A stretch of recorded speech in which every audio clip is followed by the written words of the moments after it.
Triple job একাডেমিতে আপনাদের সকলকে স্বাগতম। ডিসাইড কোর্সে আসছে লেকচারে আমরা ইকুইভ্যালেন্ট রেজিস্ট্যান্স কীভাবে বের করতে হয় একটা সার্কিট দেখব। তো স্ক্রিনে সার্কিটটা দেখতে পাচ্ছি, এই সার্কিটটি 2021 সালে সিলেট গ্যাস ফিল্ডে আসে। তো চলো আমরা দেখি এই ম্যাথটি কীভাবে সলভ করতে হয়। তো আমরা দেখতেছি এখানে এ পয়েন্ট থেকে এ পয়েন্ট এবং বি পয়েন্টের রেসপেক্টে আমাদের ইকুইভ্যালেন্ট রেজিস্ট্যান্স বের করতে বলছে। তো আমরা প্রথমে পয়েন্টগুলোর নাম উল্লেখ করি। আমরা দেখতেছি যেহেতু এটা বি পয়েন্ট, তো এই নোট যে বি পয়েন্ট এবং এটা কোনো যেহেতু রেজিস্ট্যান্স নাই তাহলে সেম ব্রাঞ্চ বোঝাবে। তখন এইটা যদি বি নোড হয় সেমভাবে এই নোটটাও বি নোড হবে, যেহেতু এর মাঝে কোনো রেজিস্ট্যান্স নাই। এবং এটা এ নোট হওয়ার কারণে এটা এ নোট, এবং আমাদের এখানে এই যে এই নোটটা আছে এই নোটটাকে আমরা সি নোট হিসেবে কনসিডার করি। তার মানে এই সার্কিটের টোটাল নোট আছে কয়টা? 3টা। তো আমরা এই সার্কিটের ইকুইভ্যালেন্ট সার্কিটটা একটু ড্র করার চেষ্টা করি। এই পয়েন্ট এবং এটা আমাদের বি পয়েন্ট। তো আমরা দেখি যে এই 40 ওহম রেজিস্টারটা কী অবস্থায় আছে। এই 40 ওহমের রেজিস্টার ফার্স্ট ইন এ পয়েন্টে আছে এবং সেকেন্ড ইন বি পয়েন্টে আছে। তাহলে এ থেকে বির মধ্যে একটা আমরা 40 ওহম রেজিস্টার কানেক্ট করি। সেমভাবে দেখি এই 20 ওহম রেজিস্টারটা কী অবস্থায় আছে, যে এ থেকে সির মধ্যে কানেক্ট আছে।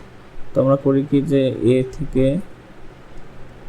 সি নোড আমরা এখানে কনসিডার করি। সি নোড এটা আমাদের এ ওহমের ভ্যালু কত? 20 ওহম। এখন এই 40 ওহম রেজিস্টারটা কী অবস্থায় আছে? বি এবং সি এর মধ্যে আছে। তো এটা তো পুরোটাই আমাদের বি নোড, নিচে যেটা আছে পুরো বি নোড, এবং বি এবং সি এর মধ্যে কত? 40 ওহম। এবং এই লাস্ট এই 40 ওহম যে রেজিস্টারটা আছে সেটা দেখি, এটা কারেন্ট আছে বি এবং এটা কারেন্ট আছে বি এবং সি এর মধ্যে। তো এখান থেকে আমরা দেখতেছি এই গিভেন যে সার্কিটটা ছিল তাকে আমরা একটু সিম্পলিফাই করলে আমাদের এই সার্কিটটা আসে, এবং এখানে আমরা সহজেই বুঝতে পারতেছি যে কোন সার্কিট কোন এলিমেন্টগুলো কার সাথে কী অবস্থায় আছে।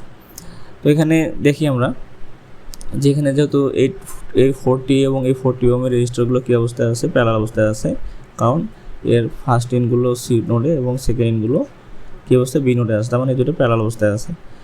তো আমাদের এটা প্যারালাল করলে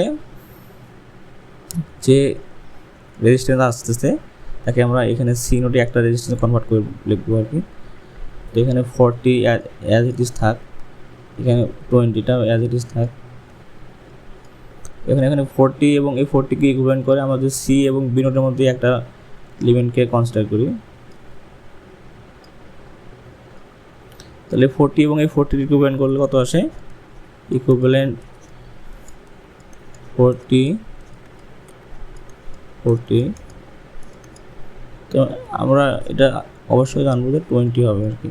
অর্থাৎ সেম এলিমেন্টকে আমরা যদি প্যারালাল করতে চাই তাহলে ওই ভ্যালুগুলোকে সেম ভ্যালু এলিমেন্টকে যদি আমরা প্যারালাল করতে চাই তাহলে ওই ভ্যালুগুলোকে সিম্পলি যদি দুটো থাকে, এখন নাম্বার অফ যতগুলো ব্রাঞ্চ থাকবে ওই সংখ্যা দিয়ে অত সংখ্যা দিয়ে আমরা ডিভাইড করবো। যদি দুইটা প্যারালাল ব্রাঞ্চ আছে তাহলে 40কে 2 দ্বারা ডিভাইড করবো, তাহলে কত আসে? 20 ওহম আসে। তাহলে দুটো প্যারালাল করে 20 ওহম আসবে। তাহলে সি থেকে বি নোডে আমরা কী করবো?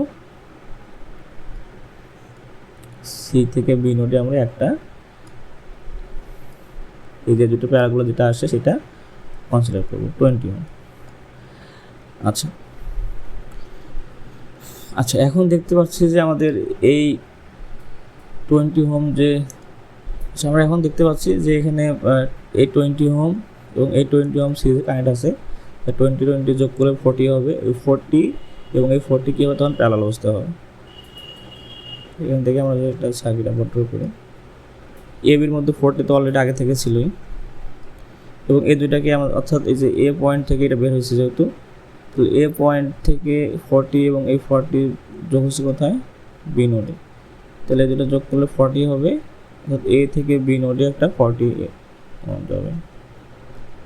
এই 40 এবং আগের যে 40 ছিল এই দুটাকে প্যারালাল করলে আমরা কী হবে? আমাদের টোটাল যে ইকুইভ্যালেন্ট রেজিস্ট্যান্সটা সেটাকে আমরা পেয়ে যাবো। ইকুইভ্যালেন্ট টোটাল রেজিস্ট্যান্স কী হবে?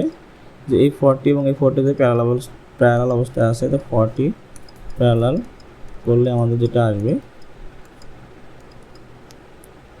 যদি সেম ভ্যালু, তাহলে আমরা 2 দ্বারা ডিভাইড করলেই প্লাস তো 20 ওহম হবে আর কি। এই সার্কিটের টোটাল যে ইকুইভ্যালেন্ট রেজিস্ট্যান্স সেটা কত আসতেছে, 20 ওহম আসতেছে। তো এখন আমরা শেখার সুবিধার্থে ম্যাথটাকে এলাবোরেট করে করতেছি। যখন এই ধরনের ম্যাথ করে অভ্যস্ত হয়ে যাব, তখন আমরা খুব সহজেই ম্যাথগুলো কম সময়ের মধ্যে করতে পারবো, এবং যখন চাকরির পরীক্ষা দিব, তখন চাকরির পরীক্ষাতে এত সময় পাবো না, তখন যত সম্ভব তাড়াতাড়ি করা সম্ভব হয় আর কি। তো আজকের লেকচারে এই পর্যন্তই।